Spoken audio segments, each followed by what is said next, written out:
passage. C'est qui a dit oh. Je suis quand même chez moi. Voilà, c'est bon de repasser par ici. Merci Seigneur. Ça fait, je me souviens pas de la dernière fois qu'on était venu. Ah, il y en a qui comptent. Le nombre de jours et d'heures aussi. On est content d'être avec vous ce matin et de voir ce que Dieu fait à Nivelles, même si on est loin. On garde contact, on regarde ce qui se passe un petit peu, on prie pour vous. Il ne faut pas penser que parce qu'on est parti à 2000 km qu'on vous a oublié, bien au contraire. Nivelles est dans nos cœurs, Nivelles est dans nos pensées. Tous les jours, on prie pour vous dans nos prières. Et parfois, Dieu fait les choses de manière un peu bizarre, de manière un peu étrange. Parfois, Dieu a besoin de couper les branches et de replanter quelque part ailleurs. Et puis on se dit, mais Seigneur, pourquoi est-ce que tu coupes mes branches? Qu'est-ce que je vais avoir comme fleurs si tu coupes mes branches? Mais Dieu, c'est le grand jardinier, il sait ce qu'il fait. Amen. Il sait pourquoi il coupe les branches, il sait que parfois il faut couper certaines branches pour que le tronc se fortifie et pour qu'il puisse pousser de nouvelles branches, de nouvelles fleurs. Et c'est une étape difficile. C'est pas facile de traverser ce genre de choses, mais Dieu sait ce qu'il fait. Et c'est ça qui est le plus important, de garder notre confiance en Dieu parce qu'il sait ce qu'il fait. Nous, on voit pas tout, on voit pas toute l'image, on n'a pas toutes les pièces du puzzle.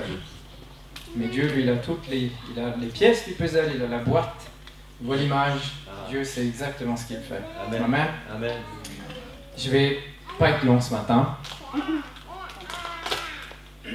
Quand je dis ça, à Falun en Suède, ça dure 3 quarts d'heure.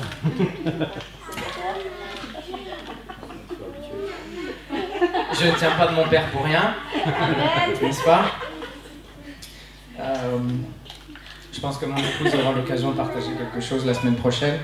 Et puis peut-être on préparera un petit peu, ou donner peut-être un peu plus d'informations la semaine prochaine sur ce qu'on fait, sur ce qui se passe en Suède, sur ce que Dieu est en train de faire en Suède. Il y a beaucoup de choses qui se passent en Suède. Des grandes choses, des bonnes choses, des choses un peu plus difficiles et compliquées à gérer. Mais on partagera ça avec vous un petit peu plus en détail la semaine prochaine. Comme ça, vous saurez un peu mieux comment prier, comment nous supporter dans la prière. Amen. J'ai une petite parole, une petite pensée simple ce matin. On va lire d'abord dans Matthieu chapitre 8, verset 23 jusqu'au verset 26. Et puis on va lire Galates 5, verset 22. D'abord Matthieu.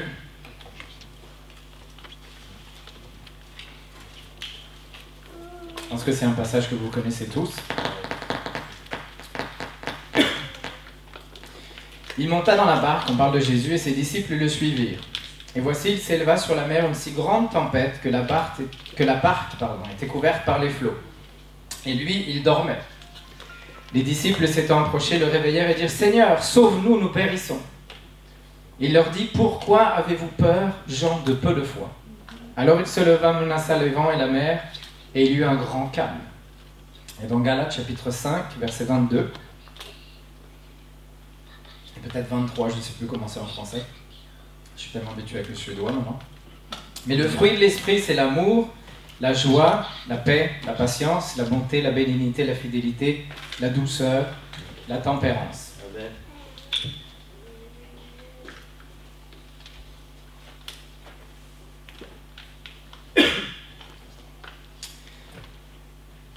Et avant de rentrer dans la parole, je voudrais remercier aussi ceux qui nous ont aidés il n'y a pas très longtemps. On avait besoin de réparer notre voiture. C'est notre outil de travail pour travailler, pour se déplacer en Suède. Et je sais que certains d'entre vous nous avez beaucoup aidés pour payer les frais. On a eu beaucoup de frais sur la voiture. Je veux remercier chacun d'entre vous pour vos prières, pour votre support financier, pour votre soutien. Ça nous aide énormément de savoir qu'il y a des gens qui pensent à nous, qui prient pour nous, qui sont là quand on a besoin. Et c'est ça la famille de Dieu, c'est d'être là les uns pour les autres quand un frère ou une sœur est dans le besoin. Amen. Amen. Amen. Dans ces deux passages qu'on a lus aujourd'hui, je voudrais ressortir une chose. C'est quelque chose sur laquelle, avec laquelle j'ai travaillé, mais c'est plutôt Dieu qui a travaillé avec moi. Et c'est le sujet de la paix. Donc je voudrais vous parler un peu de paix ce matin. Et je pense que c'est un sujet d'actualité. Dans Galates, le deuxième verset qu'on a lu, on voit, la Bible nous instruit les différents composants qu'on trouve dans le fruit de l'esprit. Je ne vais pas faire une étude biblique sur le fruit de l'esprit, mais on a souvent tendance à parler des fruits de l'esprit. Mais la Bible parle du fruit de l'esprit, qui se manifeste de différentes manières. Il y a différents composants dans ce fruit de l'esprit, l'amour, la joie, la paix, la patience. On pourrait faire une étude juste là-dessus, une prédication juste là-dessus. Je vais pas m'attarder là-dessus, je vais vraiment juste rentrer, parler de paix. Et c'est un composant qui a retenu mon attention de manière assez plus particulière ces derniers temps. Si on va dans la rue aujourd'hui, vous prenez un bloc-notes, vous prenez un crayon, vous allez dans la rue, vous faites une interview, vous allez chez les gens, vous leur demandez qu'est-ce que ça veut dire pour vous la paix? C'est quoi la paix? Et on va avoir tout un tas de réponses différentes. On peut imaginer que certaines personnes vont répondre, pour moi la paix c'est un bon bain-bulle, des bons parfums, un bain bien chaud. D'autres personnes vont dire, pour moi la paix c'est d'être assis au soleil avec un bon livre. D'autres personnes vont dire, pour moi c'est d'aller camper dans les bois et d'écouter chanter les oiseaux. Pour d'autres personnes, la paix, c'est quand les enfants sont au lit et que la maison est calme. Ça, c'est ma réponse à moi. Probablement celle de mon frère aussi. Amen. Et de tous ceux qui ont des enfants. Amen. Ceux qui n'en ont pas, vous comprendrez. Mais la paix, c'est pas quelque chose que je peux fabriquer. La paix, c'est pas quelque chose où je mets certaines choses ensemble et pouf, j'ai créé la paix. C'est pas quelque chose que je peux créer, c'est pas quelque chose pour laquelle je peux œuvrer, c'est pas quelque chose que je peux planifier. Je peux pas planifier d'avoir la paix dans ma vie. La paix, c'est un cadeau. La paix, c'est un cadeau non mérité qu'on reçoit de Dieu, comme le salut. C'est quelque chose qui est là, sur la table de toutes les choses que Dieu met à notre disposition et qu'on n'a qu'à prendre. C'est un cadeau qu'on reçoit de Dieu. Mais bien souvent, beaucoup se tournent vers toutes sortes d'autres choses, d'autres sources, pour essayer de trouver la paix. On trouve tout un tas de choses dans le monde aujourd'hui, qui soi-disant vous donnent la paix, vous apaisent. Mais si on veut une paix qui est forte, une paix qui est durable, il n'y a qu'en Dieu qu'on peut la trouver. Amen. Parce que c'est que Dieu qui crée. C'est lui qui a créé la paix. Il y a que... Si on va dans une autre source, si on se tourne vers autre chose que Dieu, pour trouver la paix, on va juste avoir une imitation mal faite, temporaire. Essayez d'acheter un iPhone fabriqué en Chine. Vous aurez une imitation d'un iPhone, ça a l'air d'un iPhone, ça peut-être fonctionne comme un iPhone, mais c'est pas pensé comme un iPhone, c'est pas robuste comme un iPhone. Alors, robuste, je devrais peut-être reprendre parce que c'est assez fragile comme téléphone. Mais ça n'a pas été pensé par les gens d'Apple. C'est un iPhone fabriqué en Chine, pas cher, avec des composants qui sont différents. Donc on a l'impression d'acheter un iPhone pas cher, mais on n'a pas acheté un iPhone. On a acheté une copie d'un iPhone. Et le monde aujourd'hui nous offre une copie pas chère de la paix. C'est juste. Amen. Alors qu'il n'y a qu'en Dieu qu'on peut la trouver. Amen. Amen.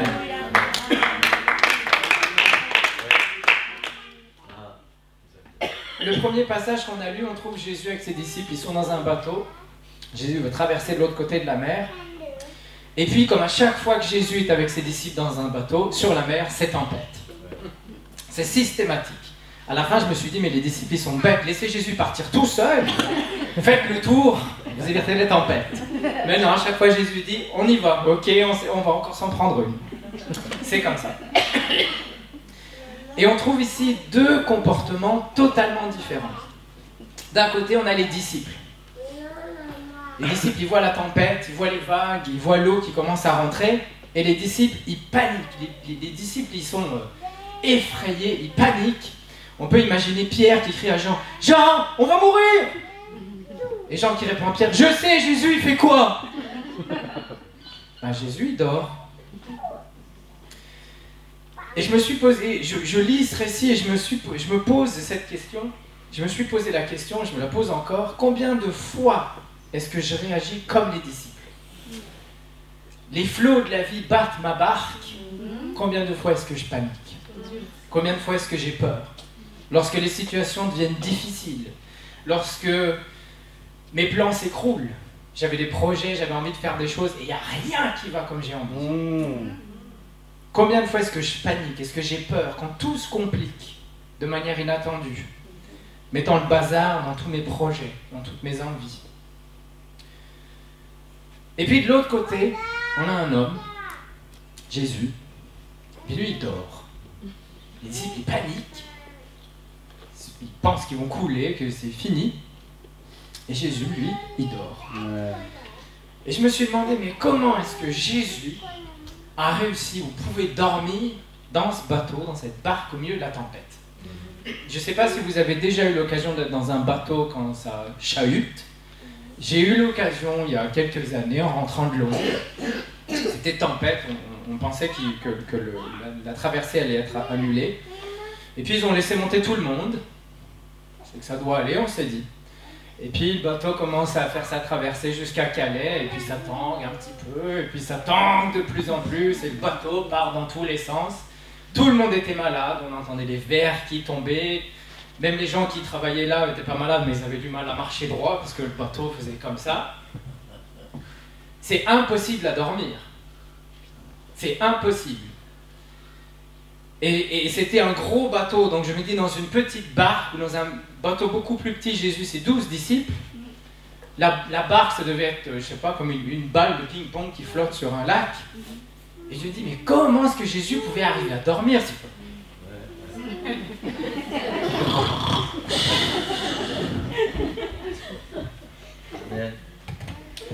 Je sais pas.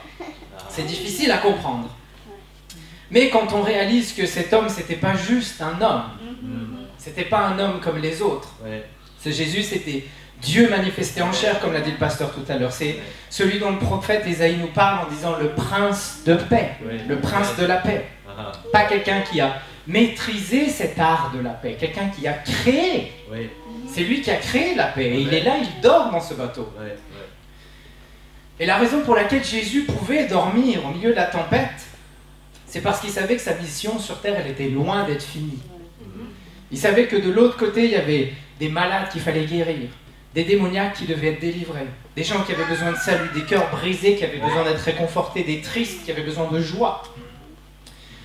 Mais plus que ça encore, je m'imagine Jésus couché dans la barque, en train de s'endormir, et dans sa tête, il devait y avoir peut-être une chose. C'était la croix. Jésus savait qu'au bout du chemin, il y avait une croix sur laquelle il allait devoir monter, sur laquelle il allait devoir mourir, sur laquelle il allait devoir verser son sang pour chacun d'entre nous, pour nous offrir le salut, pour pardonner nos péchés. Alors je m'imagine Jésus en disant, ah, la croix m'attend là-bas, c'est pas la petite tempête là qui va m'empêcher de dormir. Ça, c'est juste. Amen. Amen.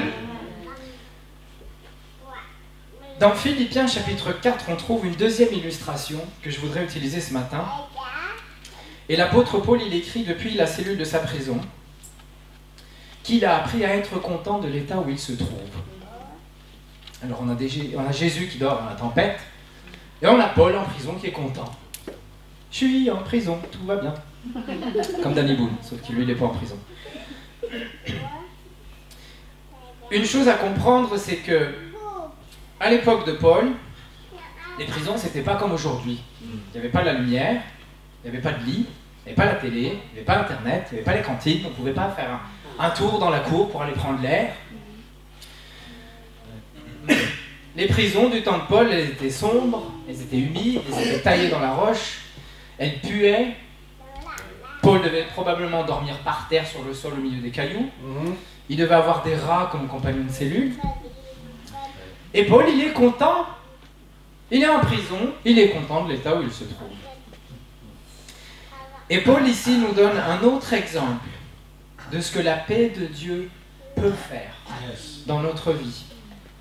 De ce qu'on peut accomplir lorsqu'on s'appuie sur cette paix que Dieu donne. Pour Paul, ça n'avait pas d'importance s'il était dans l'abondance, s'il était dans la pauvreté, s'il était en prison ou s'il était en train de prêcher dans une église, s'il avait à manger et un toit ou s'il n'en avait pas. s'il était laissé pour mort, ou si on l'enfermait en prison, s'il était échoué, ou si tout allait bien. Paul, il était simplement content de pouvoir accomplir l'œuvre de Dieu et la volonté de Dieu dans sa vie.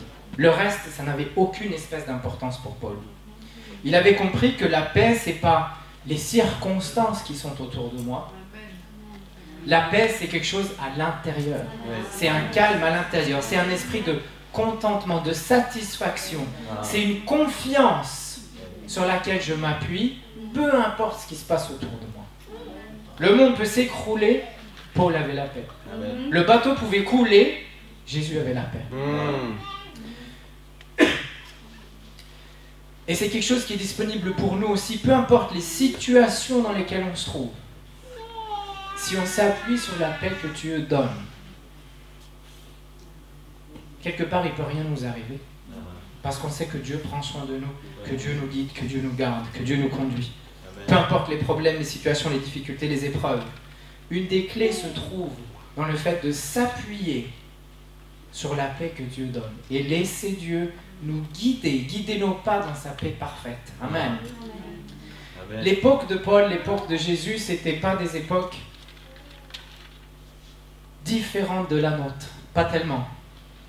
Parce que même à l'époque, j'imagine que les gens cherchaient la paix. On parlait de paix, il faut la paix. Comme aujourd'hui, on parle de paix, les gens parlent de paix. Et c'est assez intéressant de voir que dans plusieurs langues, quand les gens se saluent, ils se souhaitent la paix vers l'autre. En hébreu, ils disent shalom, ça veut dire paix. À Hawaï, on dit aloha, ça veut dire paix aussi. Donc les gens se saluent en se souhaitant mutuellement la paix. Et si on examine nos vies, beaucoup d'entre nous, peut-être même la majorité d'entre nous, on subit des pressions, on subit des stress, on a beaucoup de choses qui se passent et on a tous ce désir d'avoir plus de paix et de sérénité dans notre vie. Moi, j'ai ce désir. Amen. Si vous ne l'avez pas, donnez-moi votre secret. Mais j'ai ce désir. Je veux plus de paix, de sérénité dans ma vie. Il y a tellement de choses qui se passent, de stress, de pression, de choses abominables qui se passent dans le monde. Tout le monde aspire à plus de paix. Le monde dans lequel on vit aujourd'hui, c'est un monde qui fait peur, c'est un monde qui bouge trop vite. C'est un monde qui ne sait pas où elle va, mais il y va très très très très vite. Et on entend souvent autour de soi de gens qui... on entend beaucoup parler de choses comme des dépressions nerveuses, des gens qui sont stressés, qui font des burn-out. On utilise peut-être aujourd'hui des mots qui sont différents d'il y a quelques années, mais les symptômes, les émotions sont toujours les mêmes. On est tendu, on est stressé, on est anxieux, on est déprimé. Certaines personnes font des crises de panique. Simplement en regardant ce qui se passe autour de soi, les gens se demandent mais qu'est-ce qui nous attend demain? Qu'est-ce qui va arriver demain? On ne peut plus s'appuyer sur rien. Et cela a pour conséquence que les gens se tournent vers tout un tas de choses pour essayer de trouver une soi-disant paix, pour essayer d'oublier toutes ces choses. Alors on voit des gens qui abusent d'alcool, de médicaments, de drogue, de tout un tas d'autres choses. Parce que les gens cherchent quelque chose pour oublier tout ce foutoir. Mais ce que les gens ne réalisent pas, c'est qu'ils trouvent une échappatoire qui est temporaire. Ça va leur faire oublier 5 minutes, 10 minutes, 2 heures, 3 heures, peut-être une demi-journée. Et demain, les problèmes sont toujours là, les situations sont toujours là, le stress est toujours là, la dépression est toujours là. Parce qu'ils veulent oublier, mais ils ne veulent pas chercher une solution durable, une solution fiable, à long terme. Et dans le monde dans lequel on est aujourd'hui, on peut se dire qu'essayer de trouver la paix, c'est sans espoir. Mais les Écritures nous disent, dans 1 Pierre 3,11, de rechercher la paix et de la poursuivre.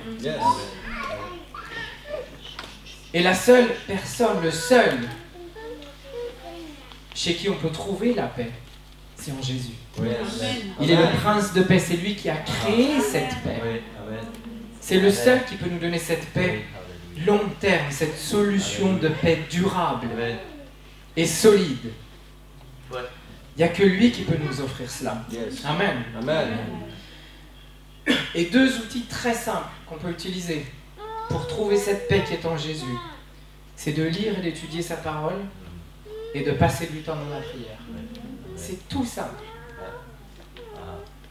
Parce que ça nous aide à entrer dans la présence du Seigneur. On se rapproche. Au plus on lit sa parole, au plus on apprend à le connaître, au plus on prie, au plus on se rapproche de lui. Et au plus on prend ces choses que Dieu a pour nous. Cette paix que Dieu a pour nous. Maintenant, il y a aussi des choses qu'on peut faire, des petites astuces. Dans Philippiens 4, verset 8, Paul dit au reste, frères, que tout ce qui est vrai, tout ce qui est honorable, tout ce qui est juste, tout ce qui est pur, tout ce qui est aimable, tout ce qui mérite l'approbation, ce qui est vertueux et digne de louange, soit l'objet de vos pensées. On sous-estime, je crois que l'homme, quand je dis l'homme, c'est la femme aussi, peut-être plus pour les femmes que pour les hommes, je vais me faire taper en rentrant. L'être humain a je crois qu'on n'a pas vraiment compris les capacités extraordinaires de ce qui se passe là entre nos deux oreilles. J'ai entendu parler de gens qui étaient malades, qui avaient des cancers, des choses comme ça, pas plus graves que d'autres personnes. Une personne est morte du cancer, l'autre personne a guéri du cancer. C'était pas des chrétiens, les gens ne connaissaient pas Dieu. Et quand on a demandé à cette personne, mais il se passait quoi dans ta tête? Et ces gens vont vous dire que mais j'avais décidé de ne pas laisser tomber. Ça s'est joué là. Il y a beaucoup de choses qui se passent dans la tête qui influencent notre corps, qui influencent nos humeurs, qui influencent ce qu'on va faire, comment est-ce qu'on se sent. Il suffit que je pense, oh, aujourd'hui je suis malade, j'ai pas bien, j'ai mal à la tête. Dans 15 minutes, vous êtes sûr d'avoir une grosse migraine. Ouais. Il suffit que je me dise, aujourd'hui j'ai la pêche, tout va bien, rien ne va m'arriver. Vous aurez une journée extraordinaire. C'est juste. Parce que ça se passe là. J'ai lu sur Facebook, la vie c'est 10% des circonstances, 90% la manière dont je réagis aux circonstances. C'est juste. Et c'est exactement ça. Amen. La vie, c'est la vie. On va avoir des problèmes, il faut mettre de l'essence, la voiture peut tomber en panne, on peut tomber malade, notre patron peut avoir une mauvaise journée et être sur notre dos, on peut être en retard parce qu'il y avait trop de trafic sur la route. Les enfants vont pas obéir, ou ils n'ont pas envie de manger, ou ils vont renverser les céréales et on est en retard au travail. La vie, c'est la vie, il y a plein de choses qui arrivent. La clé, c'est comment est-ce que je réagis aux choses qui arrivent dans ma vie. Et c'est ça qui va faire toute la différence entre je vais avoir une super journée, c'était plein de trafic, je suis arrivé 2 heures en retard au travail, mon costume était sale parce que les enfants ont versé le lait sur mon costume, mais j'ai eu une journée extraordinaire. Et puis de l'autre côté, j'ai dit, je suis arrivé à l'heure au travail, mon chef était là, il m'a pris dans son bureau, c'était horrible. J'ai eu que 2% d'augmentation. J'ai eu une journée horrible. La deuxième journée était bien mieux que la première, et pourtant la première personne, il a eu une journée extraordinaire. Parce que c'est là que ça se passe. Et Paul nous exhorte à prendre la responsabilité de nos pensées, de ce qui se passe là-haut. C'est pas juste d'ouvrir la porte et de laisser tout rentrer. On a la responsabilité de ce qui rentre, de ce qui est traité, de ce qui sort et de ce qu'on fait avec ce qui rentre là-dedans. C'est notre responsabilité. Proverbe 25-28 nous dit, comme une ville forcée et sans muraille, ainsi est l'homme qui n'est pas maître de lui-même. On a la capacité d'être maître de soi, on a cette responsabilité d'être maître de nous-mêmes, de contrôler ce qui se passe. Bien entendu, Dieu nous aide, par son esprit, Dieu nous aide à prendre le contrôle de nous-mêmes, à penser comme il faut, à ne pas laisser entrer les pensées qui ne doivent pas rentrer. Mais c'est notre responsabilité. Dieu ne va pas changer du jour au lendemain ce qui se passe là. C'est aussi de notre responsabilité de se dire, non, maintenant je vais prendre le contrôle de ce qu'il y a là-haut et je vais focaliser tout ce qui se passe là sur tout ce que Dieu a pour moi. Amen. Amen. Il y a plein de choses qu'on peut faire. Il y a plein de bons livres, de sites internet qu'on peut consulter pour avoir des outils, des conseils pratiques, comment est-ce qu'on peut réduire notre stress mental, notre stress physique. Quand on est stressé, c'est pas de simplement... Oui, on peut prier, bien entendu, de dire « Seigneur, aide-moi avec ce stress », mais il y a tellement de choses qu'on peut faire soi-même. Pas qu'on n'a pas besoin de Dieu, comprenez-moi bien. Mais Dieu a fait l'homme suffisamment intelligent que pour apprendre, que pour découvrir et pour réaliser et utiliser tout un tas de choses qui sont bonnes pour nous faire notre part du travail afin que Dieu puisse faire sa part du travail. Amen. Je ne peux pas aller à un examen et avant l'examen prier « Oh Seigneur, il faut que tu m'aides à faire 20 sur 20 ».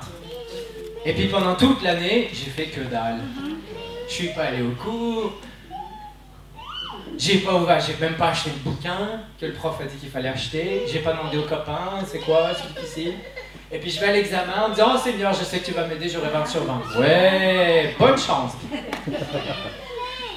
Dieu va te dire « T'as étudié? Non. T'as été au cours? Non. Bah tu rêves, ma poule. » Par contre, si je suis allé au cours, si j'ai étudié, si j'ai travaillé dur, et que je dis Seigneur, il faut que tu m'aides, Dieu va m'aider, parce que j'ai fait ma part du travail.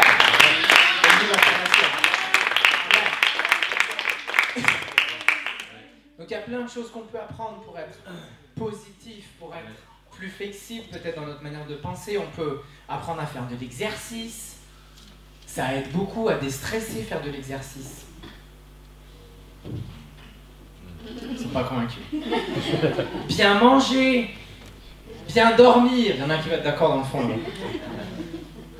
Apprendre à se relaxer, apprendre à se reposer. Il y a certaines personnes qui disent on doit avoir une journée par semaine où on se repose. Où on fait des choses qu'on a envie. Où il ne faut pas qu'on travaille, il ne faut pas faire les choses qu'on a prévu de faire, qu'il faut faire dans la maison, qu'il faut faire avec les enfants, qu'il faut faire avec la femme. Se reposer, penser à autre chose. Prendre le relax, mettre le relax dans le jardin, lire un livre, faire une sieste, aller faire une promenade le long du canal, reposer sa tête pour que le cerveau ralentisse un petit peu le débit et pour remettre un petit peu d'ordre dans nos pensées, dans ce qu'on a besoin de faire après. C'est important. Et c'est toutes des petites astuces qui sont simples et qu'on peut utiliser et qui nous aident. Ouais.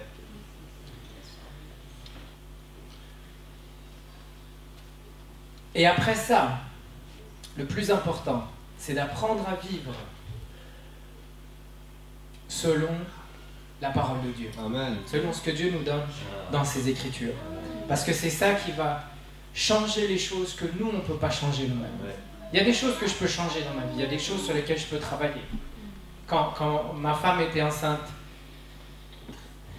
d'Alexis, jusqu'à 5 mois, c'est moi qui portais le bébé.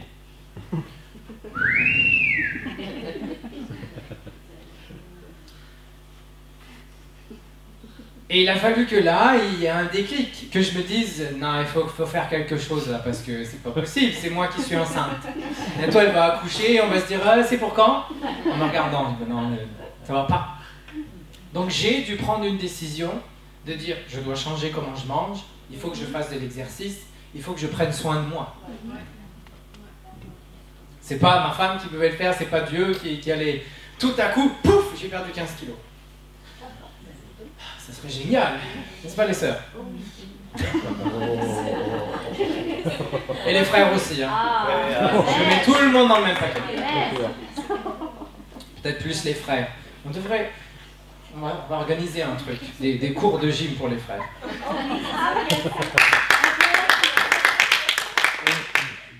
Comme ça, pendant cette heure-là, les femmes, elles auront la paix. On parle de paix ce matin, non?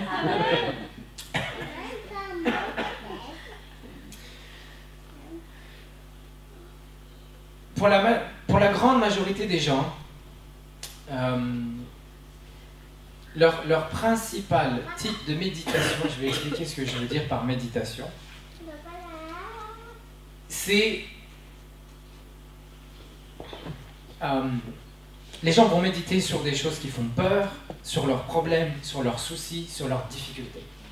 Et quand je parle de méditer, c'est un mot peut-être qu'on n'a pas très bien compris, et on va méditer. Et pourtant, c'est quelque chose qu'on trouve dans les Écritures. Méditer, c'est penser de manière intentionnelle sur un sujet particulier. Je crois que c'est David qui dit « Je médite ta parole jour et nuit ». Ça veut dire que David pensait de manière intentionnelle à la parole de Dieu, 24 heures sur 24. Et c'est ça qui aussi fait une grande différence sur ce qui se passe dans notre vie, sur ce qui se passe là-haut. Si on médite, si on pense 24 heures sur 24, aux factures qui vont payer, à la voiture qui ne fonctionne pas bien, aux soucis que nous donnent les enfants, au boulot où on n'est pas très content, eh bien, ces choses-là vont prendre des proportions astronomiques parce que c'est tout ce qui remplit nos pensées. Que si au contraire on pense à la parole de Dieu, que Dieu nous aide, que Dieu est ma joie, que Dieu est ma force, que Dieu est ma paix, que peu importe ce qui arrive, Dieu prend soin de moi. Le monde peut s'écrouler, ça ne va pas m'affecter. Amen. Et un des commandements qu'on trouve le plus dans les Écritures, c'est quand Dieu dit « ne crains pas ». Vous pouvez lire toute la Bible, rentrez à la maison, prenez une semaine, c'est un peu court, prenez 6 semaines de congé, ça devrait aller. Vous levez le matin, petit déjeuner, et vous lisez la Bible. À 10h, prenez un petit sandwich, lisez la Bible. À midi, faites une petite pause. Et puis après, vous allez vous coucher, comme ça tout l'après-midi, vous allez vous coucher et vous recommencez comme ça tous les jours. Vous pourrez faire, avec un peu de chance, tout le tour de la Bible et vous pourrez noter le nombre de fois où Dieu dit « ne crains pas ». Je n'ai pas le chiffre exact, mais c'est des centaines et des centaines. Dieu a dit plus souvent « ne crains pas » que tout le reste qu'on trouve dans les Écritures.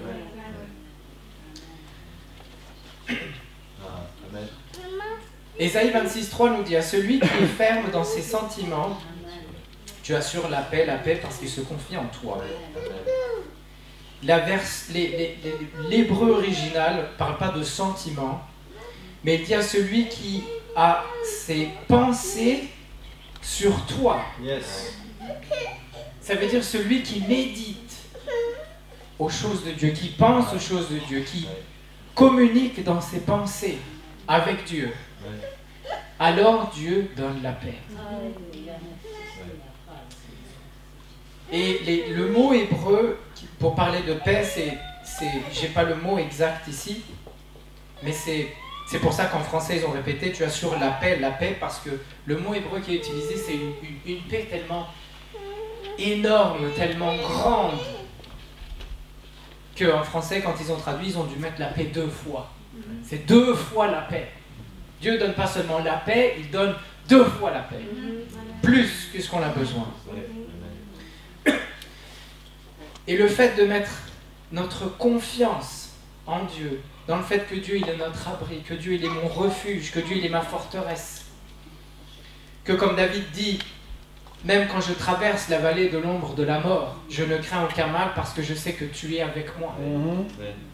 C'est ça qui m'aide, c'est ça qui nous aide à bannir la peur, à bannir la crainte de nos pensées. Avoir peur ou avoir de la crainte, c'est la même chose que se faire du souci. Ou se faire du souci, c'est la même chose qu'avoir peur. Parce on se fait du souci, on ne sait pas ce qui va arriver. Et donc on est un peu apeuré. Et Jésus aussi, et c'est aussi quelque chose qu'il a dit à plusieurs reprises dans les évangiles, n'aie craint pas, ne t'inquiète pas, ne te fais pas de soucis. C'est quelque chose qu'on retrouve encore et encore et encore. Se faire du souci, c'est une perte de temps, c'est une perte d'énergie. Parce que Dieu pourvoit pour toute sa création. Si Dieu pourvoit aux fleurs qui sont dans les champs, aux renards qui courent dans les bois, aux poules qui picorent au fond de mon jardin, vous ne pensez pas que Dieu va s'occuper de moi aussi? Que vous avez plus de valeur qu'une poule qui picore ou qu'un renard qui court dans les bois? Alors pourquoi se faire du souci? On perd tellement de temps, tous les jours, d'énergie, à se focaliser sur nos soucis, nos problèmes, nos situations, au lieu de nous focaliser sur Christ. Sur comment est-ce qu'on peut aider quelqu'un qui a besoin de Christ, comment est-ce qu'on peut amener quelqu'un à Christ. Et si on veut expérimenter cette paix On pourra le faire lorsqu'on obéira entièrement au Seigneur et à sa parole. Les commandements qu'on trouve dans les Écritures définissent le chemin, la marche à suivre vers cette paix que Dieu met à notre disposition. Dans Ésaïe 48, 18, il est écrit ceci: « Oh, si tu étais attentif à mes commandements !» En français, c'est marqué ton bien-être, mais l'original dit ta paix serait comme un fleuve et ton bonheur comme les flots de la mer. Si tu es attentif à mes commandements, ta paix sera comme un fleuve. Ça va couler tout seul et ça va couler encore. Alléluia. Et j'aurai cette paix autant que j'ai besoin. Alléluia. Les problèmes de crainte qu'on a, en réalité, c'est pas des problèmes. C'est pas quelque chose c'est pas un problème d'émotion. Ne pas avoir peur, c'est simplement d'avoir le courage de faire ce qui doit être fait, de faire ce qui est juste quand ça doit être fait, même si quelque part ça nous effraie. On doit arriver à un stade où, pour acquérir cette paix, on doit remplacer la peur par la foi, le courage et la paix. On doit enlever cette crainte, on doit enlever cette peur, on doit enlever ces soucis qu'on se fait. Et on doit planter à la place la foi, le courage et la paix dans notre vie. Amen. Le fait de savoir que Dieu est avec nous, peu importe ce qui arrive, qui nous accompagne à chaque pas tout au long du chemin, ça me donne la paix, ça me donne le courage de continuer, ça me donne l'envie de continuer à travailler, à œuvrer, à me battre, à témoigner, à louer, à venir le jeudi, le dimanche. Parce que je sais que Dieu m'aide. Quand je suis un peu faible, il me donne la force. Quand je suis un peu fatigué, il me donne une dose de caféine. Spirituelle. Commencez pas à être accro au café. Il y a tellement de choses que Dieu a pour nous et qu'on rate parce qu'on se focalise sur nos problèmes, sur nos situations. On se fait du souci. Au lieu de faire comme Jésus qui dort au milieu de la tempête, ou de faire comme Paul qui est content d'être en prison. Alléluia! Je suis en prison. Parce qu'ils avaient compris. Paul avait compris. Il avait toutes ses pensées sur ce que Dieu lui demandait de faire, sur cette œuvre qu'il devait accomplir. Le reste n'avait aucune espèce d'importance. C'est pour ça qu'il a pu traverser tout ce qu'il a traversé, Paul. Pas que je compare Paul avec Jésus. Jésus a fait bien plus que n'importe qui d'autre. Je ne peux pas prétendre, ou même Paul ne pouvait pas prétendre monter sur cette croix. Mais on trouve dans ces deux personnages un exemple tellement fort, tellement puissant de ce qu'on peut accomplir si on focalise nos pensées au bon endroit et sur les bonnes choses. J'aimerais qu'on se lève ce matin.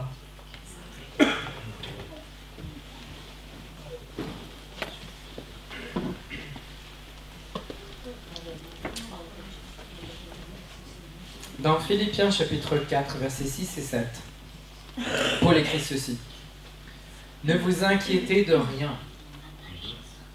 Rien, ça veut dire rien.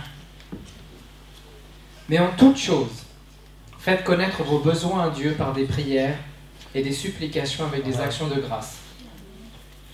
Et la paix de Dieu, qui surpasse toute intelligence, gardera vos cœurs et vos pensées en Jésus-Christ. » Le monde dans lequel on vit aujourd'hui, c'est un monde qui est effrayant, c'est un monde qui est troublé, c'est un monde qui est apeuré, c'est un monde qui est inquiet. Et nous, chrétiens, on a eu tendance à faire comme tout le monde. On a peur, on est craintif, on se fait du souci, on est inquiet. Mais Paul ici nous rappelle, ne vous inquiétez de rien, mais faites connaître vos besoins à Dieu. Dieu sait ce dont chacun d'entre nous a besoin. Il sait exactement ce dont on a besoin. même avant qu'on lui demande.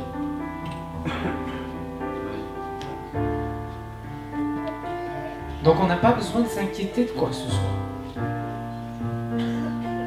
Parce que Dieu sait, Dieu voit tout ce dont on a besoin.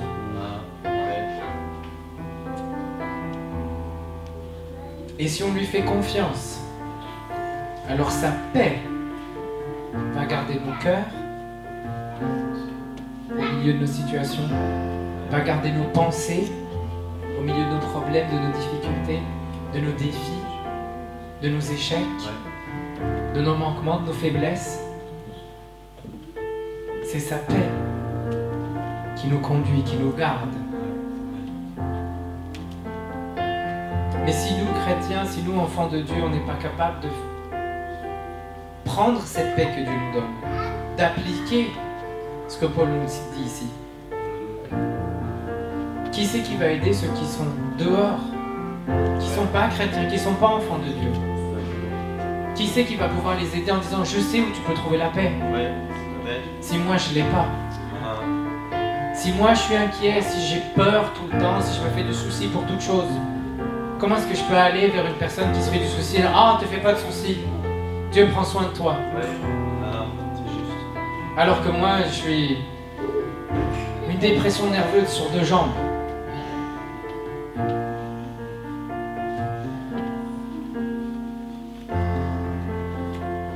Il est temps pour nous, enfants de Dieu, il est temps pour nous, chrétiens, de nous lever, de montrer le chemin vers Jésus-Christ. Et on peut faire ça en plantant la foi et le courage là où les gens ont peur. En plantant la paix là où ils sont troublés. C'est à nous de faire ce travail. Les gens qui sont dehors, ils ont besoin de moi. Ils ont besoin de chacun d'entre vous pour aller partager cette paix que Dieu nous a donnée et cette paix que Dieu veut leur donner. Mais c'est mon travail, c'est notre travail. Et ce matin, j'aimerais mettre chacun d'entre nous au défi. Quel personnage ou quelle catégorie vais-je choisir d'être? Si on retourne à l'histoire de notre bateau dans la tempête. Est-ce que je vais être comme les disciples? Effrayés, apeurés, inquiets, paniqués. C'est la tempête, on va couler. Ou est-ce que je vais choisir d'être comme Jésus? D'être comme Paul? Peu importe les situations, je sais en qui j'ai ma confiance. Alors dans la tempête, je fais la sieste. Parce que j'ai la paix de Dieu. Imaginez la paix de Dieu comme un... J'ai pas ici. Imaginez la paix de Dieu comme une grande couverture, comme un bouclier que vous mettez autour de vous. Et quand on se trouve à l'intérieur, ben peu importe ce qui se passe dehors, dedans c'est calme, c'est serein, c'est apaisé, parce qu'on a la paix de Dieu qui nous protège, qui nous garde. Dehors c'est le foutoir, c'est la guerre, ça brûle, il y a des tremblements de terre, il y a plein de choses qui se passent. Mais dedans, parce que j'ai su m'habiller, parce que j'ai su prendre sur moi cette paix que Dieu a, alors j'ai ce calme et cette sérénité. Que peu importe ce qui se passe, Dieu me garde et moi je continue d'avancer. Alléluia. Mais je dois choisir. Il y a un choix à faire ce matin. Est-ce que je veux prendre cette paix que Dieu donne? Ou est-ce que je veux continuer à être comme les disciples, effrayés, paniqués, peu importe ce qui arrive? Moi j'ai fait mon choix. Maintenant à vous de faire le vôtre. Et ce monde qui est dehors a besoin de nous. Il a besoin de vous, de chacun d'entre nous. Les gens ont besoin de Christ, ils ont besoin qu'on les amène à Christ. Faut pas penser que les gens vont trouver Christ tout seuls. Dieu pourrait choisir de travailler comme ça. Mais Dieu a choisi d'utiliser chacun d'entre nous. On a chacun une mission. Ma mission, c'est de partager ce que Christ a fait pour moi avec quelqu'un d'autre. C'est de trouver quelqu'un qui a besoin de Christ et de l'aider, de le guider vers Christ. Et une fois que lui a trouvé, je vais trouver quelqu'un d'autre. C'est notre mission, à chacun d'entre nous. On n'a pas besoin d'être derrière un pupitre. On n'a pas besoin de chanter dans la chorale ou de savoir jouer d'un instrument. Dieu a besoin qu'on soit sensible. Amen. Et de simplement avoir les yeux ouverts, d'avoir les oreilles ouvertes. Quand un collègue de travail partage ses problèmes, l'occasion elle est là, la porte elle est ouverte, de partager ce que Dieu a fait dans notre vie. Et de les aider à trouver Dieu. Il y a tellement d'occasions qu'on rate tous les jours. Parce qu'on se dit, oh, je ne suis pas comme ci, ou je ne suis pas comme ça, ou je ne prie pas assez, ou je ne lis pas assez ma Bible, ou je ne connais pas assez Dieu. Ça n'a pas d'importance. Dieu a juste besoin que je sois ouvert, sensible, et que je prenne toutes les occasions pour partager avec quelqu'un ce que Dieu a fait pour moi. Et ce choix, il faut le faire ce matin. Et ce choix, je ne peux pas le faire pour vous. Je l'ai fait pour moi. À vous de faire le choix. Dans quelle catégorie est-ce qu'on veut se trouver ce matin? Est-ce qu'on veut être un instrument que Dieu va utiliser? Ou est-ce qu'on va continuer à être apeuré, paniqué? Être un outil que Dieu ne peut pas utiliser parce qu'on a trop peur? Il y a tellement de personnes autour de nous qui ont besoin de Christ, qui ont besoin que nous, on se lève, qu'on ouvre les yeux et qu'on se dise, laisse-moi partager ce que Dieu a fait dans ma vie. Parce que Dieu peut faire la même chose pour toi. Sans crainte, parce qu'on a cette paix que Dieu donne, qui nous guide et qui nous aide.